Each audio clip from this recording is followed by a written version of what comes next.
So it feels kind of weird to do a video about something that hasn't happened, but this is pretty monumental. I think that I agree. It is January 21st, the day after Donald Trump was inaugurated, and he has not implemented a single tariff yet. Very, very, very interesting. This is tariff man we're talking about. His favorite word, and he hasn't even done it yet. He has full authority to do it against China, and he hasn't done it yet. Yeah. I think he's getting cold feet.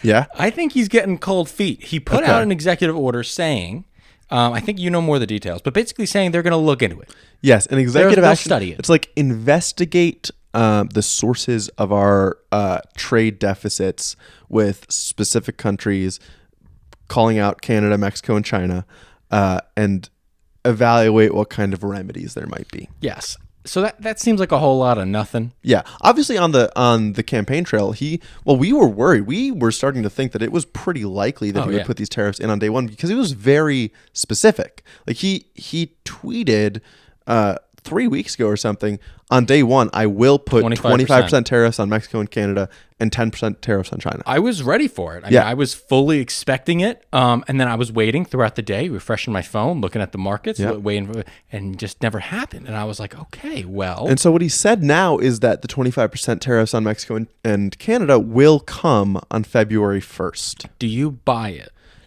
To me, it's like come to the negotiating table right now. Yes, I agree with you. Yes. I agree with you. Mexico's president, she said that, she's going to protect Mexican sovereignty under all circumstances. And I think her and Trump are going to have a pretty rocky relationship. You think so? I think so. She is on the left, very staunchly on the left in Mexico. And I do not think that she is going to want to succumb to Trump's demands. Well, I think Trump has already also floated that he's going to consider designating the Mexican cartels as foreign terrorist organizations. Also interesting, he didn't declare them terrorist organizations. He said that he's now considering. So I think this is the dual, the two-pronged approach to convincing Sheinbaum, the Mexican president, to crack down I think you're right. on the cartels more. I think you're right. I don't know maybe this is my problem because I just don't know the USMCA well enough to know would Trump exactly want out of a deal with Mexico. Maybe probably more cooperation on preventing border crossings as well. That's probably number one on his list. But as it is, Mexico right now has been our best attempt or our best option at reducing our dependency on China for manufactured goods. Exactly. We have been replacing China with Mexico for about a decade now. And the USMCA did a lot of good stuff. That was Trump's first trade policy with them. And so when Trump always talked about all the problems with trade, it's like, bro, you wrote the law. You made the trade law. Yeah. If you have any problems with the trade, that's your bad, bro. You did all that. So, he wants to change it again, and that's fine. It's within the U.S.'s right to do that. In 2026, the standards of the USMCA are going to be up for review.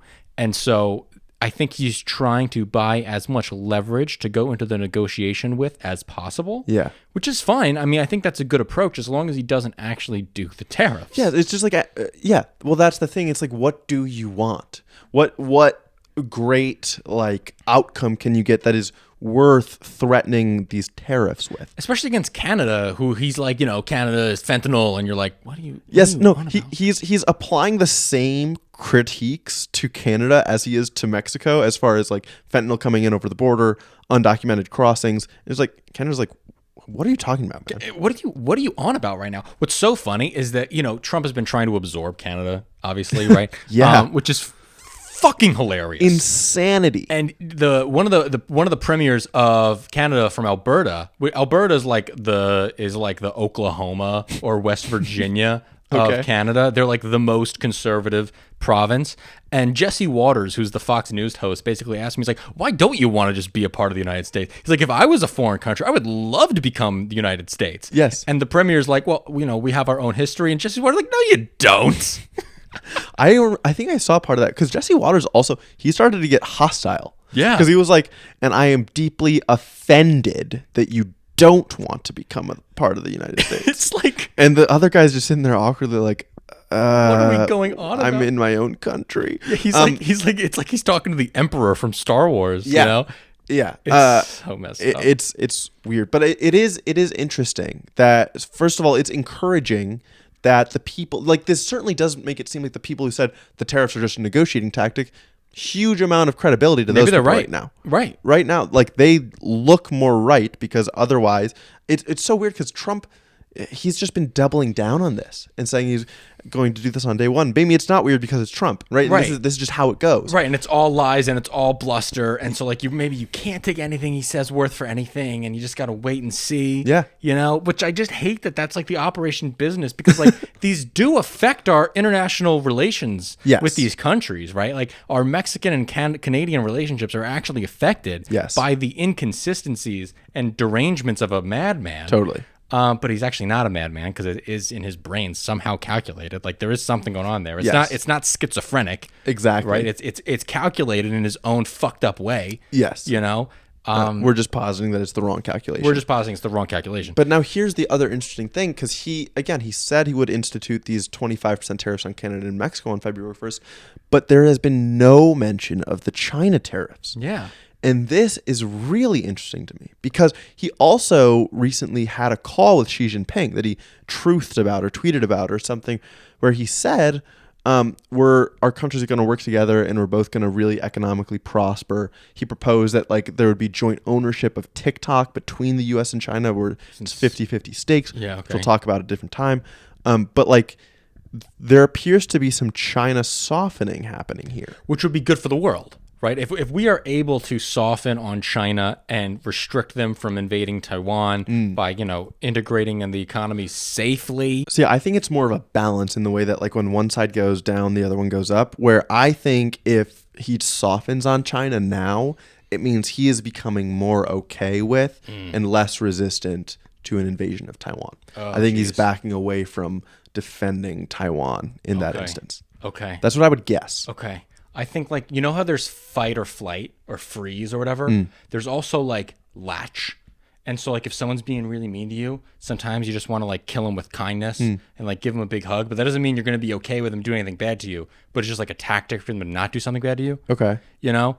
That's the way some people deal with abusive parents, and Okay. That's what you think Trump might be doing? That's what I think Trump is doing. Really? He's like, you don't got to invade Taiwan. Listen, we'll work together. We're going to be great. Economies are going to be big. We're going to be so great together. Maybe. I think, but also maybe Trump doesn't have the understanding that like if China invades Taiwan, the chip flows die. No, he does know that. He has mentioned that before. Are you sure he doesn't think that, if I'm just China's friend and China takes over the chip foundries in Taiwan, then I'll just keep getting chips from China instead of Taiwan, but I'll keep getting chips. Maybe. Well, it makes me less reluctant to think that he's that he's okay with China taking Taiwan is the appointment of Marco Rubio to Secretary of State. Yes. Because Marco Rubio is a big China hawk. Yeah. So that makes me more hopeful that he's not going that route. I think if he were to go that route, Marco Rubio would be absolutely disgusted. I think so too, but I think Marco Rubio is a nothing. Yeah, he is a nothing. There have been articles coming out now about like, what is the Trump stance going to be on China? And they're talking about how, they've got Marco Rubio here, but then you've got Elon Musk on the other side, who is deeply in his interests to keep good ties with China. So I don't, and honestly, I think Elon Musk is a much more powerful voice in Trump's ear than powerful. I think Marco Rubio, I think of him as like a little dog. Little Marco. Yes, like a little lap dog. Come here, buddy. For Trump. Yeah. Yeah, so I don't think that matters at all. Okay. But it is interesting that he hasn't put the tariffs on yet. Interesting that he's not talking about them against China as much as he is of Canada and Mexico. I pray that he doesn't follow through on his campaign promise and he doesn't do these things. Yes, that would be huge.